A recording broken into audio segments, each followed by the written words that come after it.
उतार लो बाल उतार लो। नहीं सर, गार्जियन गार्जियन गार्जियन जेब पे रख के बना दो बाल, भिजवा दो भैया। उसने जब बताया क्या बताया इधर बात फिर क्या हुआ? उससे इधर आ देखो आपके पास। उसने बताया कि मेरे पास कॉल आई थी। 17 साढ़े 17 साल का लड़का है, फिर लड़कियां हैं इसके।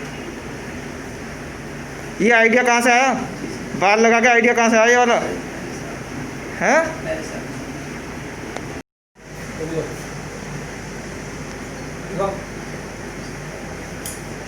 पेन पहनो बढ़िया तरीके से जैसे पहनता था। सेट कर, बढ़िया करते हैं तो सेट करता किसी का भी कोई एड्रेस बता दो। क्या नाम है आपका? है अब्दुल। किस तरीके से आपने उस लड़की को फंसाया, क्या नाम बताया अपना उसके? सर मेरा अब्दुल भी नाम है, अमन भी है नाम। अमन। सर हम दोनों बहुत दिन से बात करते थे, आपस में फ़ोन थी हमारी और हाँ। वहीं की रहने वाली है। हाँ। सर दोनों की मर्जी से हम गए हैं। हाँ। और इसने अचानक आपकी उम्र कितनी है? वो नाबालिग है? सर मैंने इसलिए गया था कि उसने बोल दिया था कि अगर मैं घर जाऊँगी मेरे पापा मुझे मार देंगे। आपने अपना नाम अपना नाम अमन बताया था? अब्दुल से क्या नाम है तुम्हारा? सर अब्दुल नाम है, से पता है। और क्या बताया था? अब्दुल ही नाम था सर। नहीं, अमन नाम बताया। अमन तो सब प्यार में कहते हैं। अमन प्यार में कहते हैं आपको? बस अब्दुल नाम है सर। मैं उसने कहा मेरे पापा मुझे मार देंगे, अब मुझे लेके जाना है अभी। और सर मैं ऐसे ही जोड़ी कपड़े में नहीं चला। किस पार्टी का वो बताया था एड्रेस? पार्टी कौन सी पार्टी से जुड़े हुए थे आपने बताया था उन्हें? सर डॉक्टर अम्बेडकर से बदल से, डॉक्टर अम्बेडकर से बदल से। तो कैसे इस लड़की को कहाँ लेकर के गए? सर कहीं मैंने यहीं पे गंगानगर में मैंने रूम लिया था सर। रूम लेने जी सर। पहले कितनी बीवियाँ आपकी? सर एक बीवी है। और बच्चे कितने हैं? सर 3 बच्चे हैं। तो आपको ये नहीं लगा कि आपकी बीवी भी है, बच्चे भी हैं और आपने इस तरीके से हरकत की है? सर अनजाने में हुई गलती। नहीं, 4 बीवियाँ हैं आपकी, बताए। सर 4 बीवी नहीं है सर, एक ही बीवी। आपने पहले छोड़ी भी है अपनी बीवियाँ? नहीं सर, एक बीवी को छोड़े नहीं। हैं? आप मेरी पूरी वैल्यूएशन करवा लो। ठीक और उसके बाद एक किशोर में सर अगर मेरी एक सर- बता रही थी, वो बता रही थी, एक मर गई थी, एक पंजाबन थी वो। सर पेट्रोल वाली भी कैंसिल है, वो मेरी बीवी ने बोला। और साहब कोई रोज मरी- रोज रोज बुरा। कोई मरी नहीं, वो पंजाबन का क्या था? बचपन आता छोटा था, वो गई नहीं सर। मैं अपना मैं दिल्ली चला गया था ना, वो अपने घर गई। तो उसकी तो अफवाह वैसी हुई सर। तो कब आप इस लड़की को लेकर कब गए थे? जी सर। इस लड़की को लेकर के कब गए थे? सर 3 तारीख को गए। फिर कहाँ लेके रखा उसको? सर गंगानगर में रूम गया। तो गंगानगर में दोनों लोग साथ रह रहे थे? हाँ सर, कुछ मुझे सर रहते हमने बर्तन वर्तन भी रखे थे मैं खाना पकाने के। सर ये सब तो नहीं।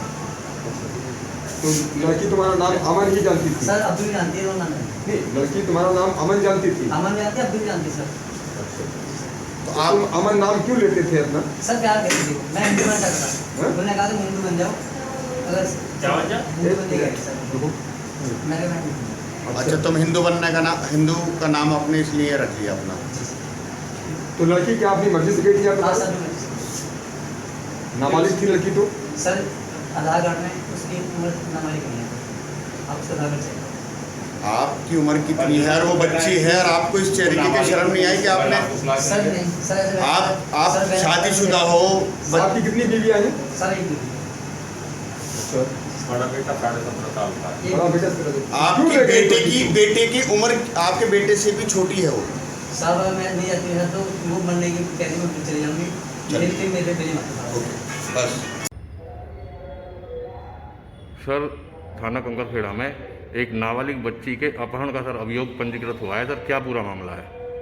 थाना कंकरखेड़ा में 3 सितंबर को एक नाबालिग बच्ची के अपहरण का अभियोग पंजीकृत किया गया और इसको पुलिस ने बड़ी तत्परता से कार्रवाई किया। बहुत गंभीरता से लेते हुए टीमों का गठन करके सारी जानकारी इकट्ठा किया। जानकारी करने पर पता चला कि बच्ची का अपहरण एक 42 वर्षीय व्यक्ति जिसके 4 बच्चे हैं उसने कर लिया है। टीम ने उसकी जानकारी किया और अपहृता जो नाबालिग बच्ची थी उसको सकुशल बरामद किया और अभियुक्त को भी गिरफ्तार किया। अभियुक्त के संदर्भ में आवश्यक विधिक कार्रवाई की जा रही है। इसको गिरफ्तार करके आज न्यायालय में पेश किया जा रहा है। न्यायालय का अगर जैसा आदेश रहेगा तदनुसार उसमें इसको जेल भेजने की कार्रवाई की जाएगी। अन्य आवश्यक विधिक कार्रवाई नियमानुसार की जाएगी। एक बहुत महत्वपूर्ण केस था जिसमें पुलिस ने तत्परता से शीघ्र ही पिता की बरामद कर लिया यह पुलिस की कंकड़खेड़ा थाना पुलिस की एक अच्छी उपलब्धि थी। भाई साहब क्या नाम है आपका? सचिन सिरोही, महानगर अध्यक्ष, हिंदू जागरण मंच, मेरठ। सचिन जी, अभी एक और लव जिहाद का आरोप आप लोग लगा रहे हैं, क्या मामला है और क्या निकल कर आया है इस पूरे मामले में? देखिए, आरोप तो वो होता है जो हम जानबूझ के भी लगाते हैं, पर ये आरोप नहीं है, सच्चाई है। और इस सच्चाई के अंदर इतना बड़ा खुलासा हुआ कि हमें देख के भी जो है ताज्जुब हो रहा कि ऐसा भी कुछ हो सकता था या हमने सोचा नहीं था, जो इस घटना के अंदर मामला निकल के आया है। और ये घटना, ये आपका नगला ताशी के पास जो अशोक नगर गली नंबर 1 का मामला है। 17 वर्ष की नाबालिग लड़की है, उसके पास में ही रहने वाले जो अब्दुल नाम का युवक है, उसकी लगभग 45 वर्ष की उम्र है उसकी, और 4 बच्चे हैं उसके। और पहला घटना नहीं है उसकी, ये तीसरी घटना है उसकी। अब से पहले भी वो किसी हिंदू समाज की युवती को लेके गया था।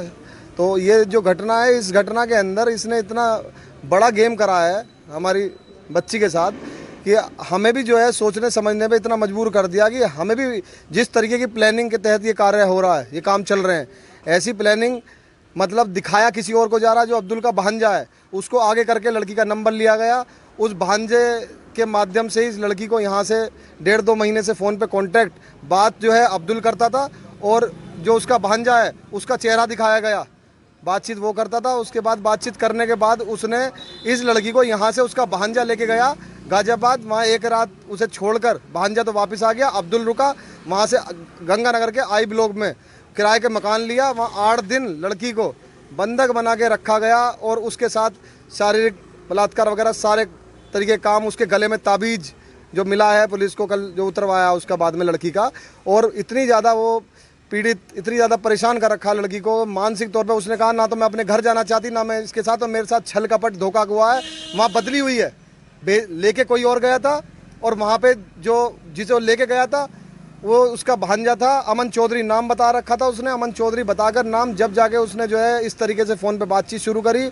और इसने बाल इसके उड़े हुए हैं अब्दुल के, इसने जो है विग लगा रखा था, विग भी कल पुलिस ने उतरवाया वहाँ पे। और इसका आप पहनावा देख लो, उम्र इसने पुलिस के सामने 32 साल बताई अपनी। बताओ, 4 बच्चे का बाप, जो 17 साल का पहला जो इसका बेटा है अब्दुल का, जो टेम्पू चलाता है, वो 17 साल का इसकी उम्र है। और 17 साल की इसकी बच्ची समान, इसकी लड़की समान उम्र की बेटी को अधेड़ उम्र के आदमी ने इसने इस तरीके से जाल में फंसा के, अब बताओ उसकी लड़की की इज्जत चली गई, उसका मान सम्मान चला गया।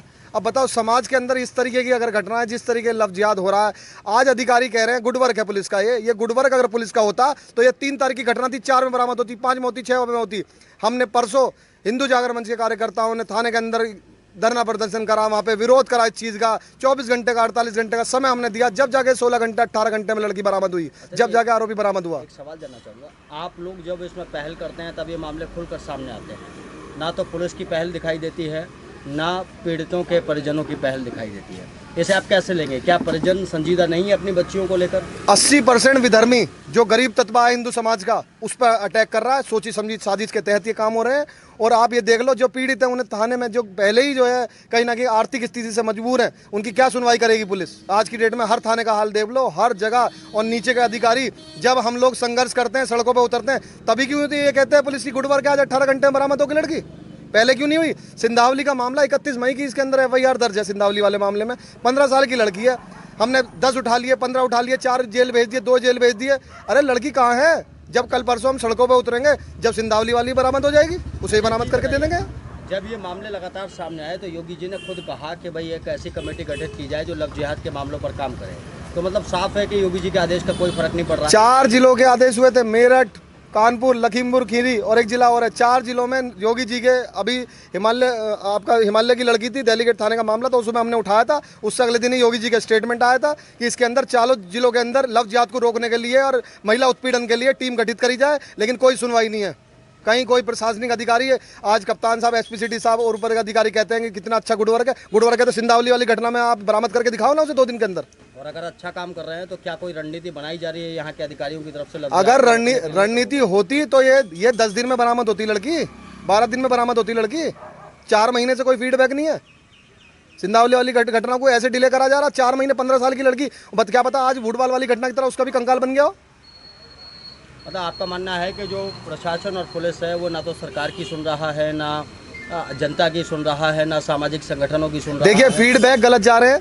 नीचे जो काम हो रहा है थाना स्तर पे, उसका टोटल फीडबैक ऊपर गलत जा रहा है माननीय मुख्यमंत्री जी को। अगर फीडबैक सही जाएगा तो थाना स्तर पे भी कार्रवाई होगी। एक भी लव जिहाद की घटना मेरठ में दिखाई नहीं देगी, अगर होगी तो तुरंत कार्रवाई होगी उसके अंदर। फीडबैक के लिए क्या करना चाहिए? ये लोग, इन लोगों को कैसे सही किया जाए जो ये गलत काम कर रहे हैं, पुलिस के अधिकारी या प्रशासनिक अधिकारी जो समझ नहीं रहे हैं चीज़ों को सही तरीके से फीडबैक के लिए यहाँ के जो जिम्मेदार पदाधिकारी हैं, शहर में एसपी सिटी, देहात में एसपी देहात, और उससे ऊपर कप्तान साहब, आईजी साहब, एडीजी साहब, ये टोटल निचले स्तर से अगर लव जिहाद की ये स्पष्ट कर दें कि लव जिहाद की एक भी घटना अगर थाना स्तर पे होगी तो उसके जिम्मेदार सिर्फ और सिर्फ थाना अध्यक्ष एसएचओ जिम्मेदार होगा। कहीं पे भी लड़की अगर जो है बरामद नहीं होगी, आरोपी जेल नहीं जाएगा, सही धारा ही नहीं लगेगी, धाराओं में भी खेल किया जाता है उसके अंदर।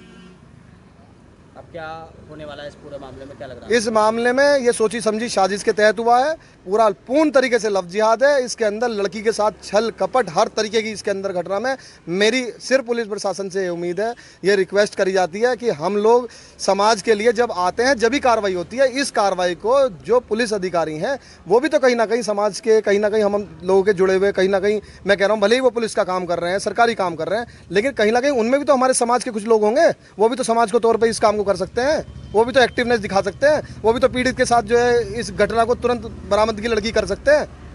या जरूरी है हिंदू संगठन ही सड़कों पर आएंगे जब भी जो घटनाओं को अंजाम दिया जाएगा?